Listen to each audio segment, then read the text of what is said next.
অবশ্য তাকে চিনতাম না। আপনি কি কাউকে সন্দেহ করেন? দেখি এই গরমেও ডোডো গলায় মাফলার জড়িয়ে চুপচাপ বসে আছে। অপারেশন হবে। সঙ্গে সঙ্গে ছুঁচটা বিধিয়ে দিলেন, আর পা থেকে ঘাড় পর্যন্ত সমস্ত শিরাগুলো ঝনঝন করে উঠল। সেই যে পড়লেন আর উঠলেন না। নমস্কার। প্রতি সোম এবং শুক্রবার ঠিক সন্ধে 7টায় গল্প বই হাজির হয় একটা নতুন রোমাঞ্চকর গল্পের সাথে। আমাদের আজকের নিবেদন সাহিত্যিক মানবেন্দ্র পালের ডোডো। গল্প পাঠে আমি পল্লবী এবং সুজয় দেবনাথ। আপনি কি আমাদের চ্যানেলের নতুন শ্রোতা? তাহলে অবশ্যই সাবস্ক্রাইব করে ফেলুন আমাদের চ্যানেল পরবর্তী গল্পের নোটিফিকেশন পাওয়ার জন্য। জীবনে সেদিন যে অদ্ভুত রোমাঞ্চকর ঘটনাটা ঘটে গেল সেটা কিছুতেই আর ভুলতে পারছি না। কেবলই মনে হচ্ছে এ কি কখনো সম্ভব? ডোডো কি এখনো আমাকে মনে রেখেছে? আবার তখনই মনে হয়েছে মনে না রাখবেই বা কেন? আমি কি ভুলতে পেরেছি? তখন আমি স্কুলে পড়ি, মফস্বল শহর। আমাদের বাড়ি থেকে মাইল খানেক দূরে মিশনারি সাহেবদের বেশ বড় একটা হাসপাতাল ছিল। খাস ইউরোপিয়ান সাহেব ডাক্তাররা সপরিবারে সেখানে থাকতো।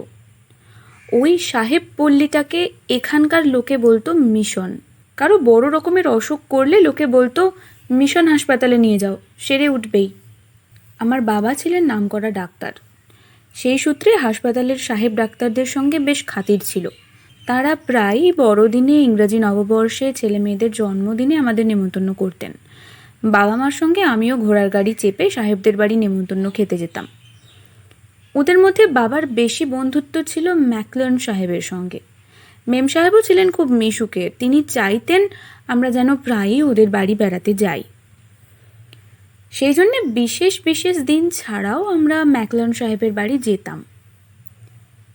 এই বাড়িতেই ডোডোর সঙ্গে আমার ভাব হয়। আমারই বয়সী ডোডো, সাহেব বাচ্চা, সাদা ধবধবে রং, কোঁকড়ানো কটা চুল, চোখের মনি নীলচে, ভারী সুন্দর দেখতে। কিন্তু তাকে সবসময় কেমন যেন বিষণ্ণ মনে হতো। পরে জেনেছিলাম ডোডো ম্যাকলার্নদের নিজের কেউ নয়, ওদের কোনো আত্মীয়ের ছেলে। মা বাপ মরে গিয়েছিল বলে এরা ওকে পালন করতেন। ডোডোর সঙ্গে আমার এমন ভাব হয়ে গিয়েছিল যে প্রায়ই ওর কাছে যেতে ইচ্ছে করতো। কিন্তু তখন আমি ছেলে মানুষ, একা যেতে পারতাম না। মা বাবা যখন যেত শুধু তখনই ওর সঙ্গে দেখা হতো। একদিন ওদের বাড়ি গিয়েছি, তখন সন্ধে হয় গুড ইভিনিং ডক্টর ম্যাকলার্ন। বলে বাবা হাসতে হাসতে আমাদের নিয়ে ড্রয়িং রুমে ঢুকলেন। ম্যাকলার্ন সাহেবও তাড়াতাড়ি এগিয়ে এসে গুড ইভিনিং বলে আমাদের অভ্যর্থনা করলেন। কিন্তু সেদিন ম্যাকলার্ন সাহেব কি একটা ব্যাপার নিয়ে হাসপাতালের হেড কম্পাউন্ডার চৌধুরী সাহেব আর অন্য কম্পাউন্ডারের সঙ্গে খুব বিরক্ত হয়ে কথা বলছিলেন। আমরা গিয়ে পড়তে ম্যাকলার্ন সাহেব ওদের সরিয়ে দিয়ে বাবার সঙ্গে গল্প করতে লাগলেন। ওরা বহুদিন বাংলাদেশে থাকতে থাকতে বাংলা কথা বুঝতে পারতেন, ভাঙা ভাঙা বাংলাতে কথাও বলতে পারতেন। যাই হোক, আমি ডোডোকে খুঁজছিলাম। বিরাট কম্পাউন্ডওয়ালা বাড়ি, অনেক ঘর, তার সঙ্গে টানা হাসপাতাল। ও যে কোথায় আছে? খুঁজতে খুঁজতে বাগানের ধারে ছোট ঘরটায় ওকে পেলাম। দেখি এই গরমেও ডোডো গলায় মাফলার জড়িয়ে চুপচাপ বসে আছে। আমায় দেখেও তো খুব খুশি, কিন্তু আমি খুশি হতে পারলাম না। জিজ্ঞেস করলাম, তোমার কি অসুখ করেছে? ও বলল, টনসিল সেপ্টিক হয়ে গেছে, অপারেশন হবে। যদিও তখন শুনতাম টনসিল কাটানো খুব বিপজ্জনক ব্যাপার, তবু বন্ধুকে সাহস দিয়ে বললাম, ভয় কি, বাড়িতে বড় বড় ডাক্তার। ডোডো ম্লান হেসে বলল, না, অপারেশনের জন্য চিন্তা করছি না। তবে এমন চুপচাপ বসে? ও হঠাৎ আমায় থামিয়ে দিয়ে কিছু একটা শোনার জন্য কান পাতল। ড্রয়িং রুমে তখন বাবার সঙ্গে ম্যাকলার্ন সাহেবের কথা হচ্ছিল। সাহেব বেশ উত্তেজিত হয়ে কথা বলছিলেন। হাসপাতাল থেকে প্রায়ই যদি এত দামি দামি ওষুধ চুরি যায় তাহলে আমার স্টেপ নেওয়া উচিত, বলুন। বাবা বললেন, আপনি কি কাউকে সন্দেহ করেন? সন্দেহ? না, এরা সবাই পুরনো লোক। শুধু শুধু কি করে সন্দেহ করি বলুন? ডোডো আমার দিকে ফিরে হাতটা ধরে বলল, অপারেশনের জন্য নয়, মনটা আমার খুব খারাপ হয়ে আছে বন্ধু। কেন? ডোডো তখনই কিছু বলল না, কি যেন ভাবতে লাগলো। একটু পরে বলল, কারো নামে লাগাতে নেই, ক্রাইস্ট তাতে দুঃখ পান। তবু আমার মনে হয় যে দুষ্ট লোক যে পরের ক্ষতি করে, সে যে চোর, তাকে ধরিয়ে দিলে অন্যায় হবে না। ক্রাইস্ট নিশ্চয়ই আমায় ক্ষমা করবেন। তুমি কি বলো? বললাম, নিশ্চয়ই, কিন্তু কিন্তু তুমি কার কথা বলছো? ও তখন খানিকটা নিশ্চিন্ত হয়ে আমার হাতটা ধরে বলল, ওই যে শুনলে আঙ্কেল ওষুধ চুরির কথা বলছিলেন, রোজ রোজ চুরি চুরি করে সে ওষুধ বাজারে বিক্রি করে দেয়। কে? বোকার মতো জিজ্ঞেস করলাম। ডোডো বললে, চোর কে আঙ্কেল তো ধরতে পারছেন না, সন্দেহ করছেন কম্পাউন্ডারকে। কিন্তু কম্পাউন্ডার তো অনেকজনই, mister Chowdhury, mister Mondal, mister বিশ্বাস, মিস্টার গোঁই। ডোডো একটু থামলো, তারপর বলল, তাছাড়া এখানকার যে হেড ক্লার্ক, তাকেও আঙ্কেলের সন্দেহ। কিন্তু বন্ধু, আমি জানি কি চোর। বলে উত্তেজনায় আমার হাতটা চেপে ধরলো। তুমি জানো? হ্যাঁ, তো আঙ্কেলকে বলছো না কেন? কি করে বলবো তাই ভাবছি, আর মনে মনে দুঃখ পাচ্ছি যে মানুষটা খুবই পুরনো, আমাদের সকলেরই নিজের লোকের মতো। তাকে আমি খুব শ্রদ্ধা করতাম। তুমি ঠিক জানো সেই চুরি করেছে? ইয়েস। খুব জোর দিয়ে কথাটা বলতে গিয়ে ও কেসে উঠল, সঙ্গে সঙ্গে গলার ব্যথায় কাতর হয়ে পড়ল। একটু সামলে নিয়ে বলল, আজ দুপুরবেলা একা একা হাসপাতালে ঘুরছি, করতে করতে ওষুধের ঘরের কাছে যে এসেছি, অমনি জানলার ফাঁক দিয়ে দেখি। কথাটা শেষ হলো না, হঠাৎ ডোডো চমকে উঠল। Who's there? কে ওখানে? সঙ্গে সঙ্গে বাগানের দিকের জানলার পাশ থেকে কেউ চট করে সরে গেল। আমার গায়ে কাঁটা দিয়ে উঠল। ভয় ভয় বললাম, চোর। ডোডো বলল, বোধ হয় আমাদের কথা শোনার চেষ্টা করছিল। একটু ভেবে বলল, চলো ভেতরে গিয়ে বসি। এর দুদিন পরে ডোডোর টনসিল অপারেশন হলো। অপারেশন সফল হয়েছে। আমি তো মা বাবাকে নিয়ে সেই দিনই বিকেলে ডোডোকে দেখতে গেলাম। ডোডোর জ্ঞান ফিরেছে, ওর সর্বাঙ্গ চাদর দিয়ে ঢাকা। ডোডো শুধু একবার তাকালো। সে চাউনি দেখে আমি বুঝলাম ও চিনতে পেরেছে, কিন্তু কষ্ট লাগলো যখন দেখলাম ওর হাত পা লোহার খাটের সঙ্গে বাঁধা। নার্স বলল, ও ভালোই আছে। পরের দিন বেলা তখন 10টা, স্কুল যাবার জন্য রেডি হচ্ছি। বাবা শুকনো মুখে এসে দাঁড়ালেন, আমাকে আর মাকে একসঙ্গেই দুঃসংবাদটা দিলেন। ডোডো কাল গভীর রাত্রিরে মারা গেছে। আজ এতকাল পরেও মনে আছে আমি চিৎকার করে বলেছিলুম, মারা যায়নি, ওকে মেরে ফেলা হয়েছে। বাবা আমাকে ধমকে উঠেছিলেন, বলেছিলেন, পাগল নাকি? অত বড় হাসপাতাল, ম্যাকলান সাহেবের বাড়ির লোক, মেরে ফেললেই হলো। আর কেনই বা মারবে? বাবাকে কিছু বলতে পারিনি। কিন্তু মাকে সব বলেছিলাম।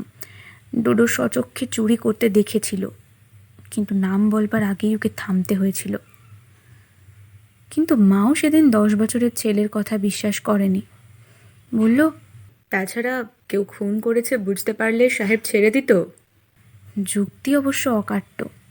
তারপর আর ও নিয়ে ভাবিনি। কিন্তু অনেক পরে কলকাতার কর্মজীবনের মাঝে মাঝে যখন ডোডোর কথা মনে হতো, তখনই ভাবতাম সত্যি কি ওর স্বাভাবিক মৃত্যু হয়েছিল নাকি খুন করা হয়েছিল। হ্যাঁ, সাহেবের বাড়ির কেস, খুন সন্দেহ হলে সহজে ছেড়ে দিত না ঠিকই, কিন্তু মনে রাখতে হবে ডোডো ওদের নিজেদের কেউ ছিল না। সেজন্যে হয়তো যতটা তলিয়ে দেখা উচিত ছিল ততটা দেখেনি। প্রায় 40 বছর পর আবার একদিন দেশে আসার সুযোগ হলো।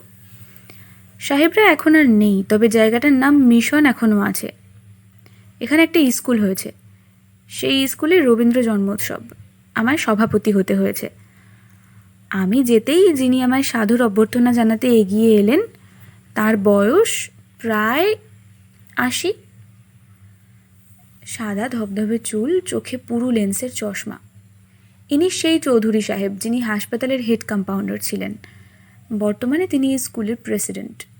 পুরনোদের মধ্যে সেই ক্লার্ক বাবুটিও বেঁচে আছেন, তবে দুঃখের কথা তার ছেলেটি, অবশ্য তাকে চিনতাম না, একটা খুনের মামলায় জেল খাটছে।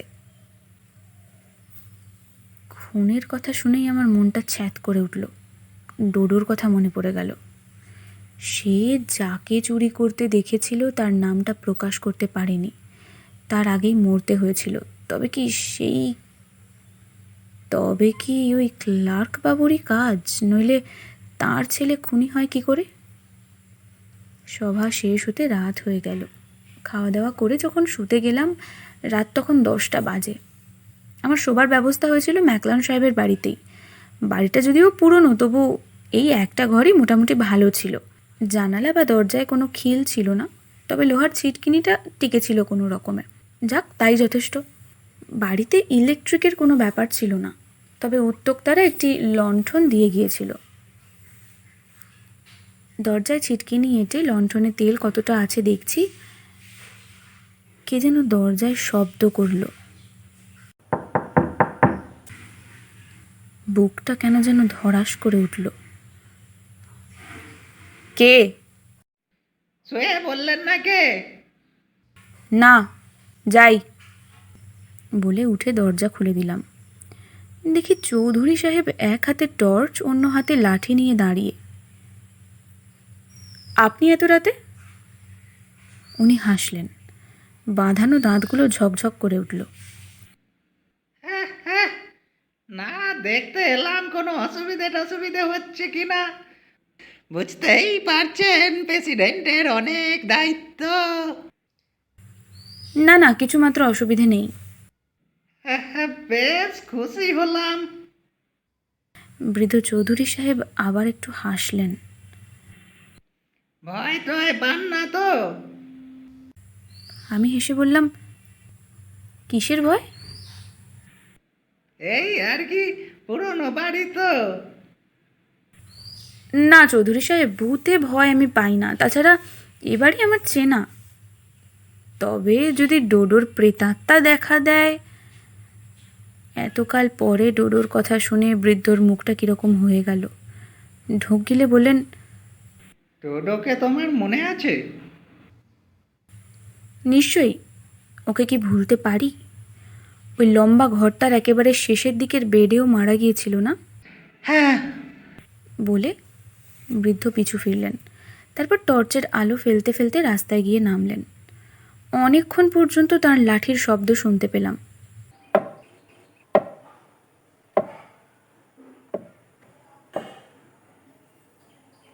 ঘুম আসছিল না, কেবলই ডোডোর কথা মনে হচ্ছিল। তার স্বাভাবিক মৃত্যু হয়েছিল না তাকে খুন করা হয়েছিল? খুন করলে কে খুন করলো? এই রহস্য তাহলে চিরদিনই অমীমাংসিত থেকে গেল। ভাবতে ভাবতে একসময় ঘুমিয়ে পড়েছিলাম। তখন কত রাত জানি না, হঠাৎ মনে হলো ঘরের মধ্যে যেন একটা পাখি ক্রমাগত পাখা ঝাপটাচ্ছে। সেই শব্দে ঘুম ভেঙে গেল। সঙ্গে সঙ্গে মনে হলো মাথাটা বেজায় ঘুরছে। শুধু মাথা ঘোরাই নয়, সেই সঙ্গে গলার মধ্যে অসহ্য যন্ত্রণা। আমি ঢোক পর্যন্ত গিলতে পারছি না। মনে হচ্ছিল কেউ যেন ছুরি দিয়ে গলাটার হাতখানা কেটে দিয়েছে। আমি ভয়ানক ভয় পেলাম। আমার কি হলো? শুধু তাই নয়, আমার মুখ দিয়ে অনর্গল লালা পড়ে জামা ভিজিয়ে দিচ্ছে। হাত দিয়ে মুছতে গেলাম, কিন্তু হাত তুলতেই পারলাম না। 2 হাত লোহার খাটের সঙ্গে বাঁধা। শুধু হাত নয়, সমস্ত চাদর ঢাকা শরীরটাই বাঁধা। আমি আবার চমকে উঠলাম। মনে করতে চেষ্টা করলাম, এই অবস্থা আমার কখন হলো? কে করলো? কোনো রকমে চোখ মেলে তাকালাম। অল্প অল্প আলো। লক্ষ্য পড়ল দেওয়ালের দিকে, একেবারে সামনের দেওয়ালে গির্জার মতো একটা ঘড়ি। এমন ঘড়ি আমি কখনো দেখিনি। ঘড়িতে তখন কাঁটায় কাঁটায় রাত 2টো।